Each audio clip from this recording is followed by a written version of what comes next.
Hello, everyone, and welcome.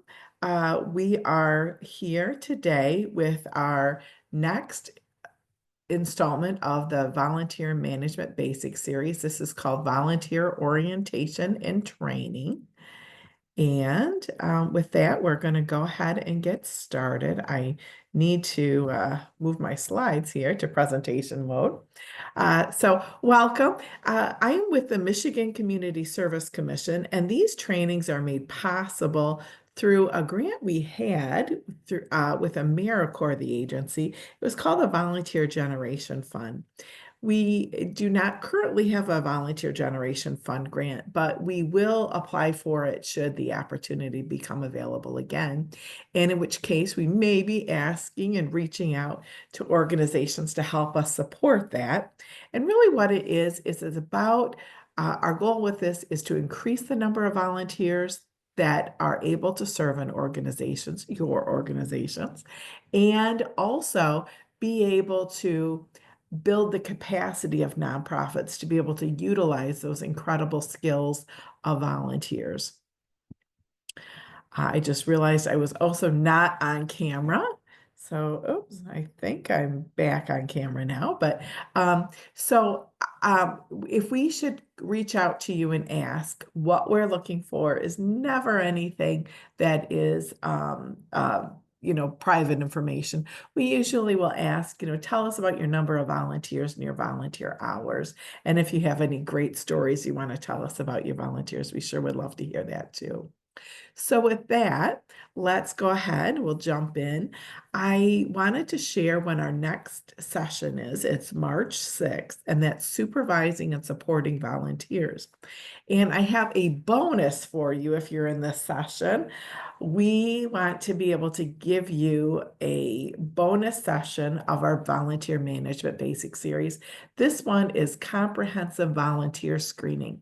We partnered with a good friend of ours at MSU Extension, Lisa Bottomley. She did a phenomenal job on this, and we want to be able to share that with you. So that is a recording that I will send to you as well. So with that, I want to introduce Katie. She went on and said hello. She is an AmeriCorps Vista with the commission, kind of my right-hand person helping me with these trainings. And she'll handle the chat today and also letting our participants in. So Katie, I know you said hello. Do you want to jump in and do a quick hi again? Hi, everyone. Like Melissa said, I'm an AmeriCorps member. And if you have any questions today, feel free to put them in the chat and I will get them answered for you. Yeah. So with that, I'm going to move on here. Thanks, Katie, for helping us. Now, I don't have a formal poll, but I'd like you to use the chat. What is your greatest challenge with training or orientation?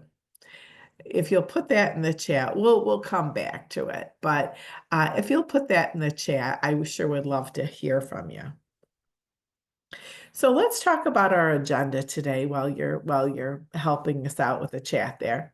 We're going to talk today about the difference between orientation and training, and then what is typically included in an orientation and why. We're going to explore some options for delivery methods. And then we're going to talk about planning the training process and some tips for successful training. And then also we're going to wrap it up with ways to use training to engage for further, to attract further engagement. So I think that that's really one of the most important things with training is it starts to lay the base for what their future is with you. Before we get started with that, though, I had something I wanted to share with you that is from Volunteer Pro. They did a survey, and this may surprise you, it may not surprise you, but and this was post-pandemic, the greatest threat to organizations and their volunteer programs isn't from outside. It isn't the fact that you can't find enough volunteers. It isn't the fact that there isn't a swell of people banging at your door to come in and volunteer. The biggest threat actually comes from within the organization. And it comes from the fact that sometimes there is not enough of a investment in a volunteer program, and not only dollars and cents, because we understand that many volunteer coordinators and volunteer leaders are volunteer management leaders are wearing multiple hats. That's one thing. But there tends to be a lack of buy-in and understanding from the top down in terms of the value and the impact volunteers can make. And if you think about it, that I mean, that happens so often in organizations. So, I do have a training on, building the culture of your volunteer program, things like that. And that would be something I think that we should all kind of revisit after this. But I want you to think about that in terms of how well your peer, your colleagues, your leadership really understand the impact of your volunteer program and what it is that your volunteer program can do, what your volunteer program has the potential to do. So I want you to think about that for a moment, but I want to share that with you because I think that begins to really talk about the formation of your where your volunteer program is going. And I'm going to be sharing some tips about how volunteers are feeling at different times, at different stages of their volunteer career with you. So let's jump in here though. What is the difference between orientation and training? And I want to take a minute. Yeah, okay. I think we're getting some things here in the chat. This is good. Good. Keep going, putting those things in. So the difference between the orientation and training, they're two very specific things.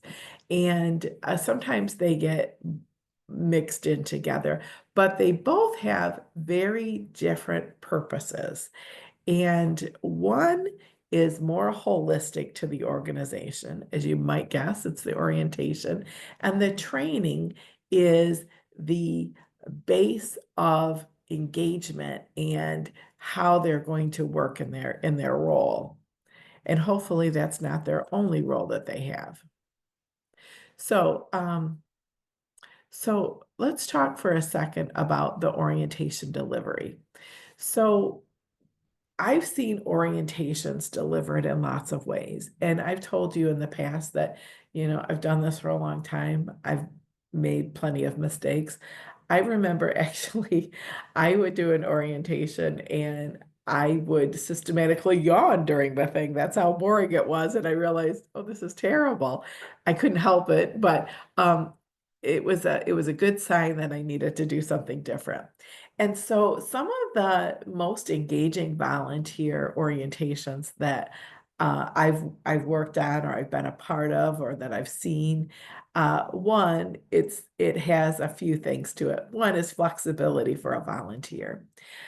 Sometimes an orientation just needs to, some things just need to happen, right?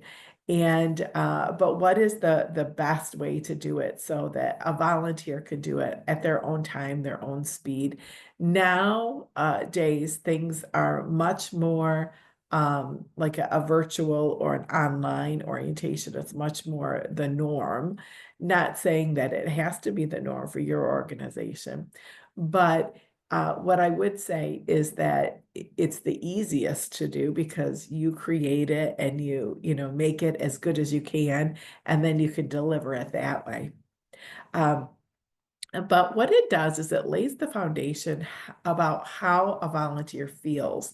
When I was like yawning in this orientation, uh, obviously that's not very exciting. That's not very engaging. And it doesn't like pump somebody up and get them excited. There's different phases, and there's like this nomination phase that before a volunteer signs up, they're thinking about it for a couple of months and they're excited, and they're very hopeful. They don't have a lot of information yet, but when they get there and they're at that next stage, which is which is when they're, kind of in front of you. They've done they've done their application. They are, they are in that newcomer phase. They are entering the organization. They're excited and, they have, um, limited information still, but they have a little bit more information. And what's kind of, they have, and then there's a lot of ambiguity, but there's also a lot of, fear at that point. Am I gonna, one, be accepted? Am I going to be liked? Am I going to be treated well? Those kind of things. So, starting it out in terms of what are your values, that it introduces what that culture is. It's the behavior, it's the history, it's the guidance on how things are done. And it should kind of flow from the position description, but it isn't the tasks. But they should see the similarities in terms of your values. Many times values are woven into the position description. It's the same way. So if you think about that and you think about how you're onboarding them and you're answering the little fears that they have. So, like, for example, like, what if it doesn't work out? What happens? And, addressing that in your orientation. What if something goes wrong? That there's people there. You don't have to be so specific, like you're going to go to this person, but this is how things are done. When there's a mistake that happens, this is how we deal with it. These are fears that volunteers have. So understanding that, understanding those little things, and it's that, again, that guidance on how things are done. Uh, so what are some of the things that should be in the organization in the orientation? So first, it should tell the story of the organization. So, most organizations have a really good story. How you got started. Usually, and I love this, most nonprofits were started by volunteers. Talk about that and help them understand, what was the challenge or the problem your founders were faced with, and how and why did they arrive at this point, and talk about how the organization grew. They're excited, they want to be a part of this, and they want to see themselves in this process of growth to help this issue, this problem get resolved in their community. And then sharing who is who in the organization, understanding like who your board chair is, that's a volunteer, just like them. They started in the organization with an application, just like them. Who's your leader in the organization? Maybe have a message from that leader. I think that's critically important. I think when I have a board chair that comes to me and says, "Hey, can I do this for our new volunteers?" I also love that as well. And then what's important to the organization? What are your ethics? What is your stance on safety? What is your stance on service? What is your commitment to the community? Those are the things that need to be in an orientation. And then outlining the key goals. And what about your accomplishments? And who are your key partners? Who do you work with the closest? That starts to give them an overall sense of who the organization is, what's important to them, and where are you going. And then shares your volunteer philosophy on volunteer involvement. Do you have a philosophy on volunteer involvement? What's the role of a volunteer in your organization, and why do you have volunteers? Does everyone know why you have volunteers, and why it's important? So having that volunteer philosophy on their involvement is really important. I've talked about that in terms of like that volunteer promise and the process that you could bring volunteers through to make um, your values important to them and bring it to their level and have them express it in ways that are relevant to a volunteer in a role. That's one of those kind of things, but I think that's really critically important. And then talks about how you communicate. What should they expect in terms of learning what's going on and being a part of the organization? How do you communicate? Where do you communicate? When you have like a meeting with the leader and they like have a town hall, are volunteers invited? Those kind of things. When you have a party, are volunteers invited? And then how do you celebrate and honor your volunteers? Is it once a year? Is it throughout? And what can they expect in terms of feedback and partnership? And so that's also another way to honor volunteers. But understanding yourself and your organization understanding the importance of the feedback and the partnership element with volunteers is critically important, obviously. But also telling volunteers that, being very purposeful in delivering that in the orientation, I think is critical. When I did this, I would talk about it in terms of it's a matter of respect. And we respect you as a partner who's um, who's equally responsible for delivering our mission to our clients. So with that, we would provide feedback, whether it was good feedback, an opportunity for improvement or change. We're going to involve them. It's a partnership. We're not going to do things to you. We're going to do it with you as much as possible. But yet there's sometimes that we have to move fast, and here's how we handle it. And that's a promise that, really high impact volunteer programs make to their volunteers, is that they're they're cared for in a way that is very similar to, hopefully, staff. High engaging staff are also communicated with and cared for.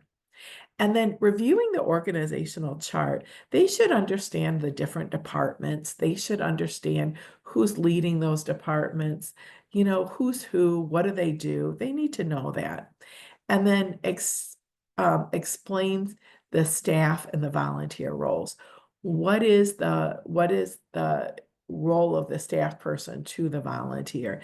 That gets a little more in detailed in the position description and in the training, but to understand, that there are always people in each area. For example, when I did this, when I was director of volunteer services, I would usually have a main go-to and then myself. So if you couldn't get a hold of that one person, you could always get a hold of me, and this is how you do it. And explaining overall, that's the process of it, I think is good, because volunteers are always wondering about the little things in this as well. And remember, at that point when they're in the orientation, there's fear. They're excited, but they don't have a lot of information. They don't know if they're going to do this very well.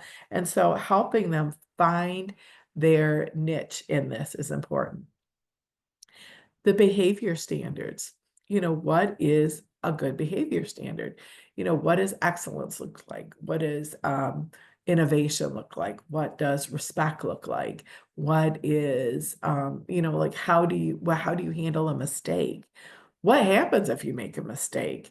I once worked with an attorney, and I carried this on, but he said, you're probably going to make a mistake while you're here.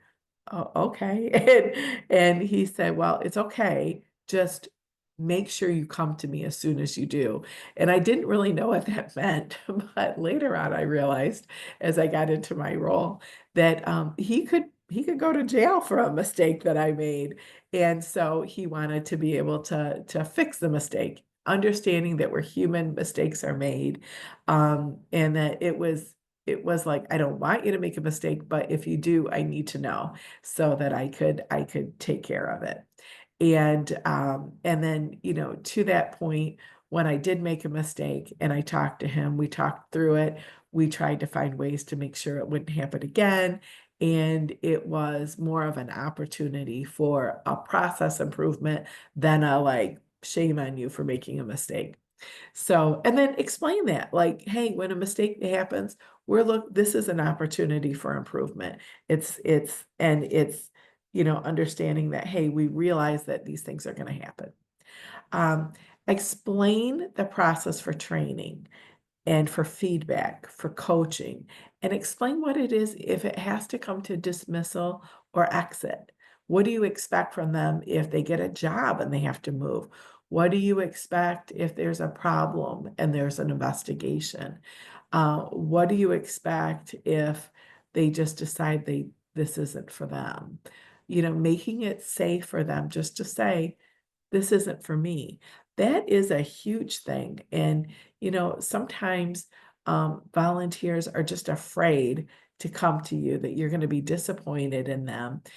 They're disappointed in themselves. And it's just hard. So don't make it hard. Just talk to them about it. Get it out in the open. They're not feeling that at that moment, but they may get to that point. And so what does that look like? And I would say, instead of going away and thinking that this isn't for you, or even if you committed to something and now it's way too much, don't just slinker away and feel bad about it. That's not what we want. We want you to just come and talk to us. There's no shame. There's no, there's no, um, um, you're not going to get any resistance or us trying to talk you out of it. But let's talk about it and have that process for being able to say, you know what? I understand. It's okay. We care about you when things change in your life. Come on back to us. To be able to say that right on in the beginning, and again, they're not thinking about that now, but that will set the tone for like it's a safe place to be able to say, I can't do this now. Um, so volunteer support, that's the other thing. And I've talked about this, that growing, giving back, and learning. Tell them about how they can move on to higher leadership things and learn new skills, and talk about your process for educating and helping people be more engaged and be purposeful about it. Our purpose here today is to set the foundation for what we hope is a long-term relationship with you. We want you to be here in a year. We want you to be here in 2 years. We'd love it if you were here in 5 years. And we'd love it if you would be able to take on other tasks and be able to give of yourself in other ways. Being very purposeful about just saying that, I think, is very empowering, not only to a volunteer, but volunteer thinking long term. So, so let's talk about training. So in training, I always talk about having a plan. I think that training needs to be very specific, very purposeful, very intentional. I want to, maybe I should stop here. Were there any questions about the orientation?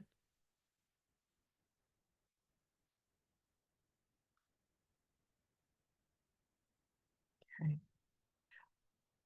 I'll move on. Okay, so um, having a very specific training plan. Training, now this is where it shifts from an overall organizational approach to specifically what that person is going to do. So one, having a plan. I like to make sure that we have good reference materials.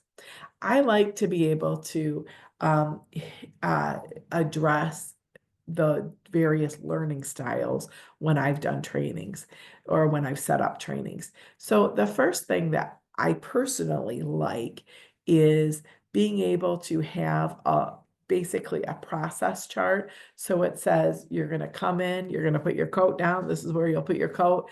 And you're going to go get keys from this person. You're going to go get this. You're going to meet this person.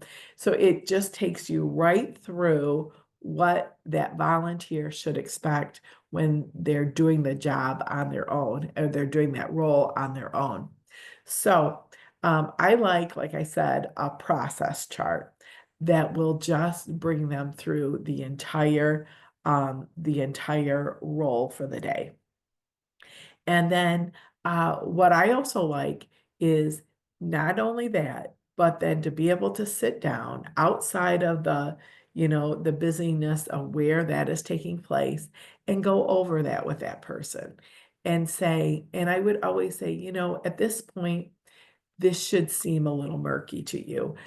This is your first time seeing this, and you're not going to understand it. But here's what we're going to do: we're going to go over this here, and then we're going to go to the area, and you're going to see it in process. And when you see it in process, and it'll start to make some connections, but it's still going to be murky. And then what we're going to do next is have the opportunity for you to observe someone else doing it. And ideally, that's not happening on the same day. That's a bit overwhelming for someone. And then you're going to have the opportunity later on to be able to, after you've really processed this, to be able to demonstrate that learning. Now, obviously, there are different kinds of volunteer opportunities. You have to look at this in terms of what is important to you and what the role is and what the likelihood is that you can accomplish this. If it is a quick thing, like putting food in a car, you don't have to have them come back on 2 days to do that. If it's episodic, you're not doing that.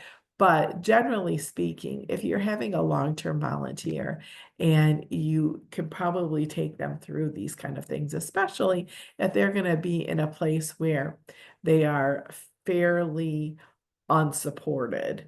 I think these are really important tips. So the reference materials, again, going back to that, I like a process chart. I also like a frequently asked questions. And those are things that you learn, through not only volunteers that have done this, but you yourself doing this role and really understanding the ins and outs of it so that you could provide that kind of training.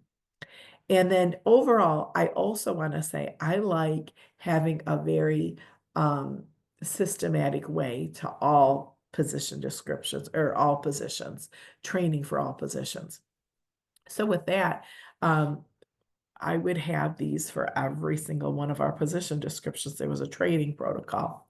And so some of them also can involve videos for tools that you can give to the person ahead of time. And, like for example, I've had volunteers work on cash registers, and that seems really daunting, but we would make simple videos and then they would, get something like a flow chart, and then they would also see it and then be able to do it back, model the training back to someone who is supporting them.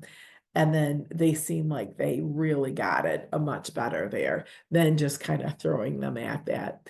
And I will also say that the training is, when Volunteer Pro did some surveying, the training or the lack of a formal training was one of the top reasons that people fail to really materialize into really, invested volunteers.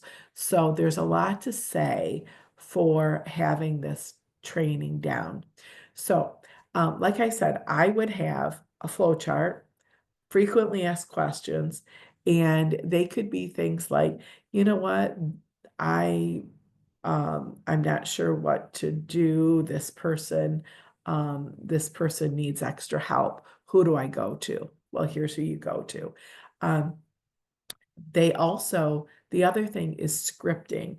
And I talk about that more in the next phase, in the next session. But scripting, I think, is a great way to help alleviate fears. The volunteer doesn't have to memorize the scripting word for word, but they're always worried about, I don't know what I'm supposed to say.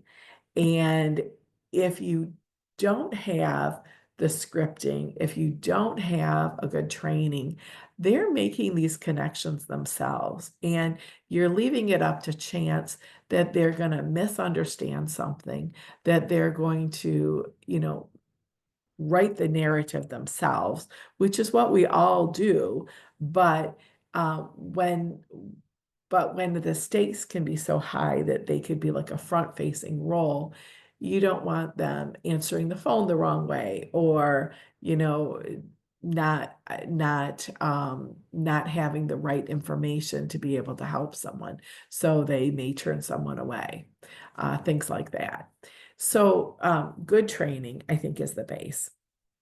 And then having that opportunity to observe. So we would actually go to the place where this function was going to happen, and we would observe. And sometimes I would just actually do the job with them, or if there was a strong volunteer, they would explain what they're doing, and it would definitely have to mirror what they learned in their in the reference materials when you're walking them through that. But then they would talk to them about, this is what we do, this is why we do it.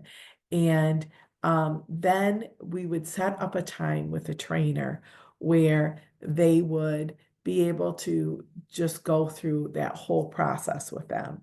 They would take an entire shift and just watch and observe. And if they were comfortable enough and the trainer thought they were ready, they would be able to do the actual role and have someone be able to help them and guide them through it when they get stuck. And it depended on the volunteer and the complexity, but sometimes it was once, sometimes it was twice for each of those two sections where they observed and then they maybe did something, or they just had like an armchair guide there to help them. But that was part of our training. And we would always use volunteers to help with the training. They were the ones that were closest to the work. They could help us get that volunteer started and answer those little questions that they may have. Does anybody else use volunteers to help with their trainings? Feel free to go off mute if you would like.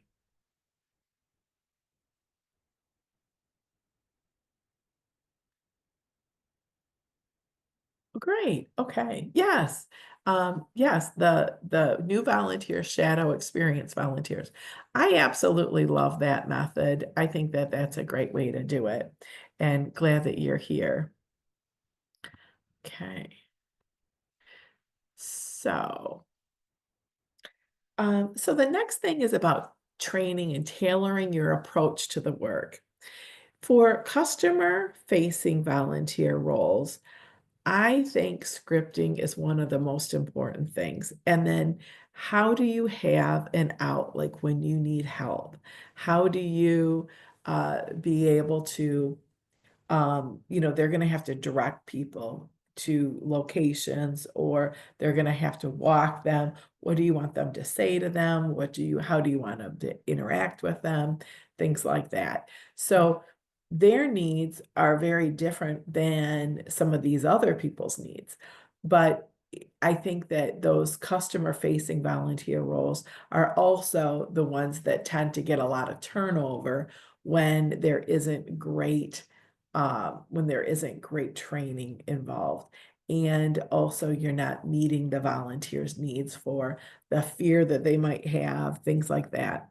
So, understanding that you want to be clear and support them in how they look, whether it's a uniform, it's their badge, where they put their coat, where what they have to say to someone, how their tone of voice, all those kind of things have to be in those customer facing volunteer roles. And then you may have volunteers that work behind the scenes.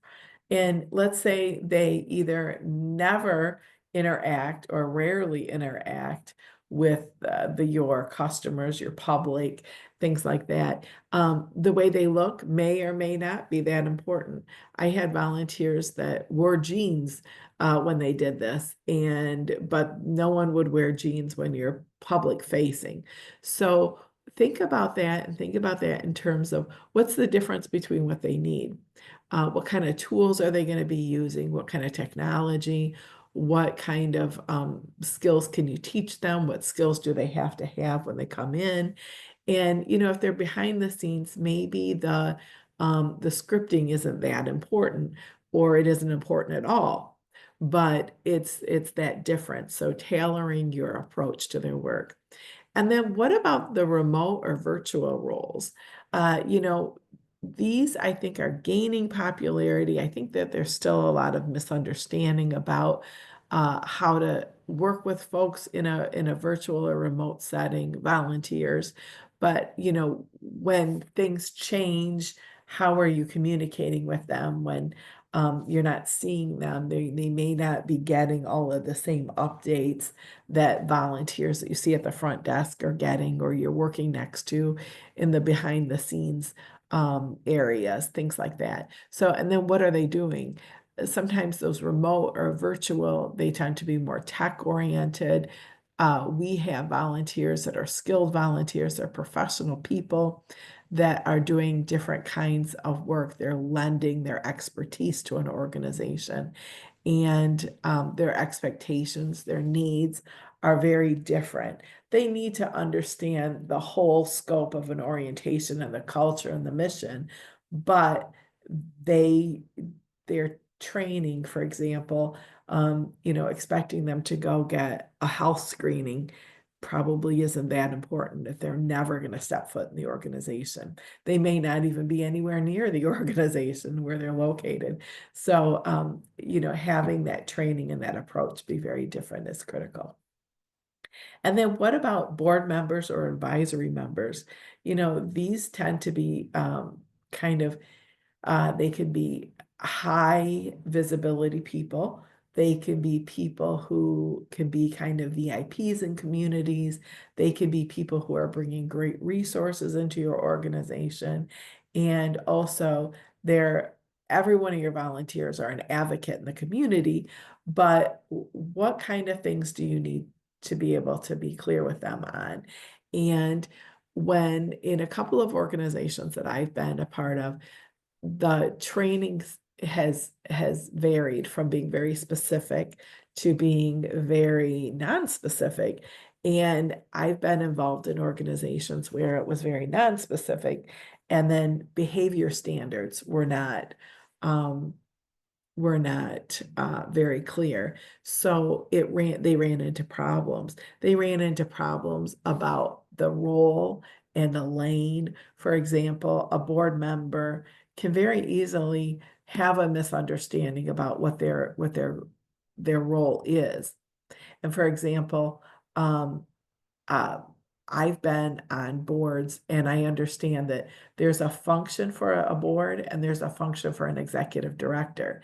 And a board member is not the executive director, most likely. And every organization is different, but the hiring, the firing, and the supporting the goals and determining the goals tend to be a board member's role in connection with the executive director. A board member isn't to say, I want to, hire or fire this person because I don't like what they did. That is a personnel issue that they need to leave to the executive director to deal with. And now I understand that every organization, it has um, different structures and things like that. And some are very, very small, and those same people are in those roles of, head HR, things like that. But understand that if you determine what those roles are and those lanes that people are supposed to function in, it will avoid problems down the road. I'll give you an example. We were working with a professional volunteer in a past role, and the volunteers, they were leadership volunteers, they were board members. They did not express to this person very clearly.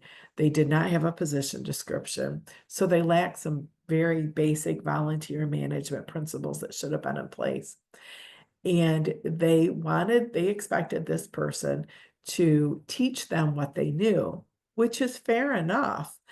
But that's not what the expectation of that professional volunteer, what that person had in mind. That person thought, this is one of those things that I'm doing, like I've done it for other organizations. I'm running the show here. And that was far from what was expected. And it obviously came to a blow, and there were some hurt feelings, things like that. And the volunteer left feeling hurt, feeling like, oh my gosh, angry about what had happened. And you know what? They severed ties. It was probably for the best that they severed ties. But I will say the other thing about this is that it could have been avoided having a good position description, a good onboarding, and really for everyone to understand what those roles were. So, but I see that more happening on the board member advisory level than I see sometimes happening in other areas, just so you know. But just being very specific and tailoring your approach will could potentially stop some problems down the road. So here's some training tips. Uh, w- Regardless of what kind of position it is, creating a safe place. And that safe place comes back to, you know, if you feel like this isn't right for you, here's how we want you to handle it. I'm your person. Come to me, talk to me. It's okay. Um, Having a safe place extends further out from the training. It's that the people that are supporting you, whether it's other volunteers, it's staff members, that they're treated as a team, a member of the team, and they're cared about. I remember a volunteer that somehow managed to stay with it. And when I came into the role, she said, you know what? Honestly, I used to think when I came here, nobody would know or care if I'm here or not. And that always stuck with me. And you want to make sure that that isn't the case. We want to make sure that you have those processes in place. You talk about that. What happens if you can't meet your shift? What do you do? Where do you go? Who do you call? Things like that. And so we would work on that in terms of we wanted people to know that they were seen, they were recognized while they were there, and that somebody cared that they showed up. And it was important that they showed up because if they didn't show up, something was going to go undone. So, but then the other side of that is that you have to create that safe place that they know that they can't be there 5 days a week. That just leads to burnout. It leads to frustration and honestly resentment. And when you start to see that in volunteers, it's time to say, whoa, take a step back. The work will get done, but you have to, as the coordinator or the person responsible for the volunteers, your job is to take care of the volunteers so they take care of the work that needs to be done. And then my next thing would be making it memorable. I like to infuse little stories into things that connect to the thing that they're learning. I think that this is key to helping them, memorize it and understand the impact. So, and making it fun, making it memorable, making them feel good that they came there for that training. It's a big step for them to do that. And I think that that is key in starting that relationship. But then also, that they can see where this could go as well. So for example, those that use other volunteers to help train say, and this is Dave, he's been a volunteer with us for 5 years. He's done a lot of different roles. He's moved on to become a trainer now, and he's going to actually help you with your onboarding, after our initial training today, whatever. Um, and then covering the little things. It's the little things that trip people up. And I don't know if this is just me, but I think things like older people want to know where to put their coat.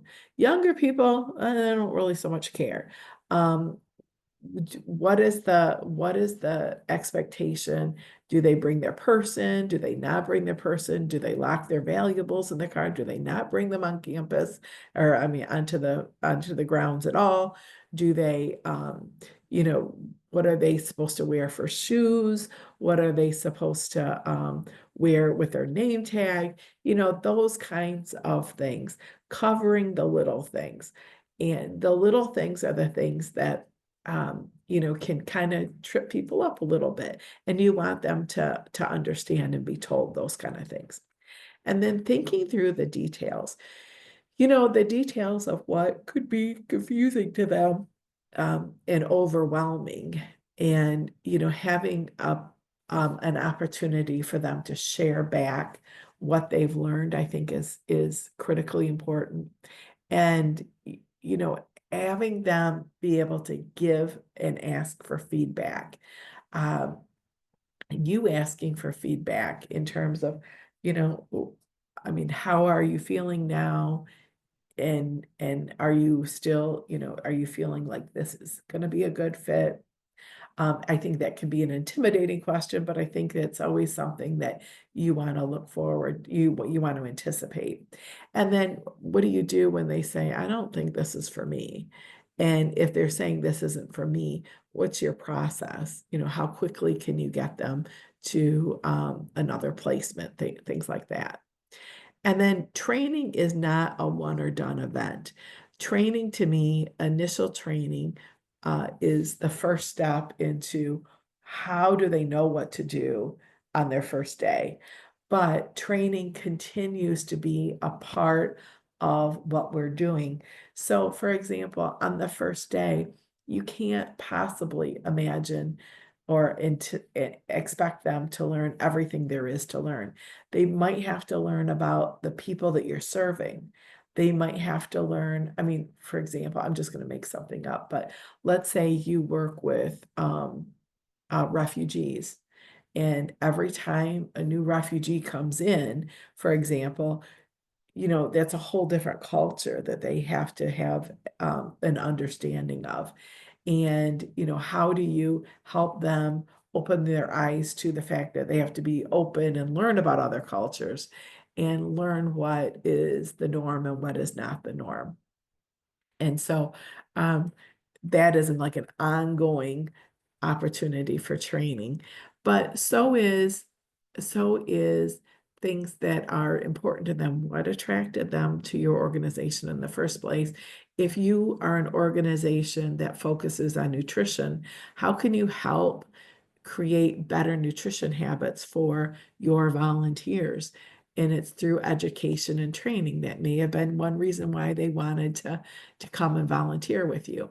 Um, you know, you know what your organizations are. I know our friends in Habitat for Humanity that join us sometimes for these, they help people learn skills to not only be able to take care of their homes, but to be able to rehab a home and to see that you fixed or made a home for somebody else is absolutely amazing. So it's that appreciation for that and learn and re-engaging with them and helping them through learn new skills all the time will keep your volunteer around. So here's what some things that a training program should include. So who do they report to? Who are their support contacts? Like I mentioned before, you know, their immediate support, like if something goes wrong or I have a question, who do I go to? And um, and then I would always say, here's your immediate. And then if you can't get a hold of that person, there's me, but I will be overall, but this is your direct supervisor. What's the purpose task of the role or the position? So why are they doing that? Why are they at the front desk? Why are they behind the scenes? What's the purpose? And then that training should mirror the position description. It should be like a continuous flow from what, when you recruited them for that role into what they're actually doing. And then what are the safety considerations? You know, what are the safety things that they need to know? It could be equipment, it could be um, safety protocols for personal safety, whatever they are, understand what those are. Step-by-step instructions on the task. Like I said, that flow chart or that process chart is really important. And I would be so specific as to here's where you go to get the key to unlock the bathrooms or start the coffee. The coffee's here. If you're out of coffee, this is where it's going to be. Things like that. Insight on who will be supported. Who are they working with or for, or and then what are the policies that support that?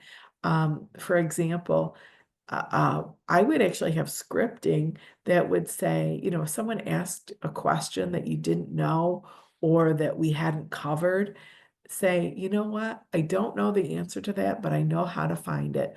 Why don't you have a seat and I'm going to go check with my supervisor.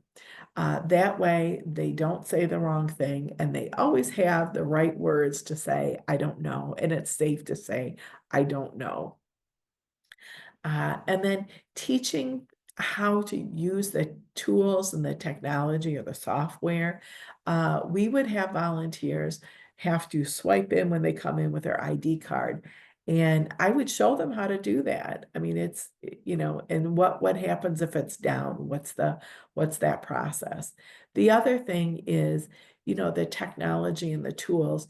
Some positions you don't have to you're not really expected to teach them how to use the computer, but if they're like, for example, a skilled professional virtual volunteer, they have that skill set. But if there's somebody who's coming in and they've never used your technology before, whether it's, something specific or whatever, teach them how to use it and have simple instructions and have reference materials that would take them step by step. Like if they got caught up or something went wrong. And then who is it that they can call for, like a elbow help at the moment. And then introducing the scripting on interacting with staff, volunteers, and clients. Now, I don't know if you need to have scripting for, how do you say good morning to another volunteer? It's not that, but sometimes, staff are relaying information to a volunteer and then, help them know what to expect, help them to know what to listen for, and then help them to know how to respond back. Sometimes, depending on the position, that's needed. Not every position. Usually the scripting is for forward facing to your customers, but sometimes it is between staff and volunteers. And then what happens if there's a conflict or a problem? What are your strategies and what are the processes for reporting that? What is your expectation for that? They should know who that person is, how to get a hold of them, and what is the expectation. Usually, if it's a safety thing, you want to know right away, and then it could be addressed. And then the tour and an intro to who the volunteers will be working with.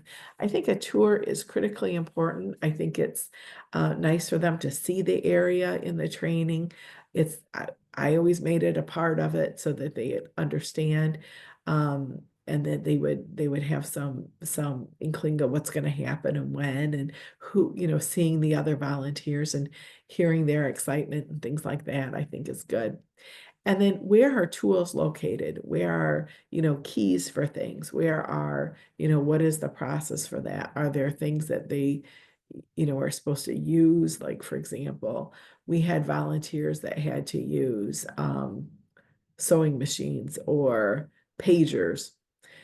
They usually came in knowing how to sew. We didn't usually teach them how to sew, but we did have to teach them how to use a pager. And I had to learn how to use a pager.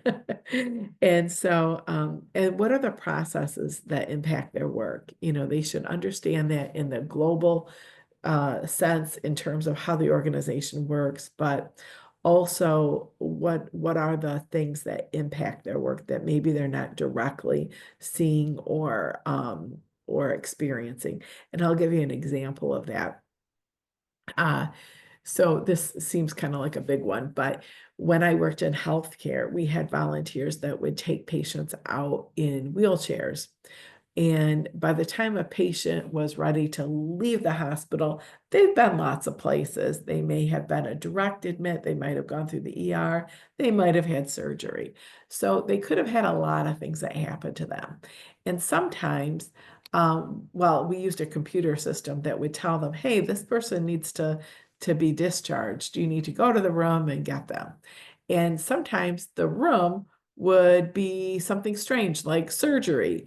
And so they needed to understand a couple things. One, that the person, just because they had surgery at one point in their stay at the hospital, they probably are not, you're not getting them out of surgery right now. That meant that somebody had gone into the chart to do some charting and they didn't put them in the computer back in their bed.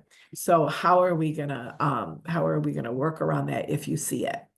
And the other thing is, it might seem like it's not a big deal to, to wait till the person's pulled their car around and you put the patient in the car and all that.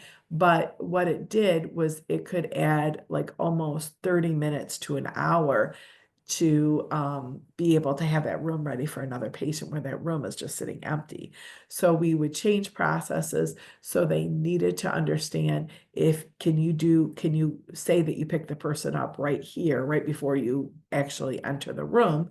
Because if you do that, that room is going to get cleaned faster so that you're going to get somebody out of the ER or get somebody new into that room much faster so that they know what's available. So those are like, that is like one thing that was like an example of how a process not directly related to them, but definitely they impacted it, how important it is. And you could very well have that in yours as well.